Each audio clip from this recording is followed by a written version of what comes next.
Welcome back. We're going to take all of the same context that we have generated within this one conversation in order to generate a content starter for a message to affiliate marketers to promote the product that is now being released. And so we're going to give the chatbot some context, and we're going to ask it to write an email to our existing affiliates. So now to undertake this, we're going to make sure to give the chatbot as much context as we possibly can. Once we do that, we're going to click enter, and what we're looking to get is a content starter, even if we choose not to use the entire email written to us by ChatGPT. We're now going to click enter.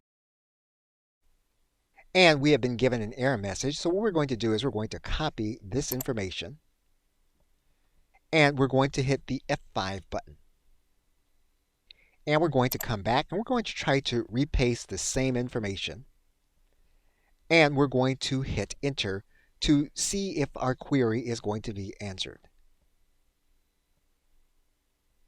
So what you'll see is that you have a good content starter with good sales messaging that you can massage for your individual use to send to your affiliates. And that ChatGPT uses the context that we have created in the entire conversation.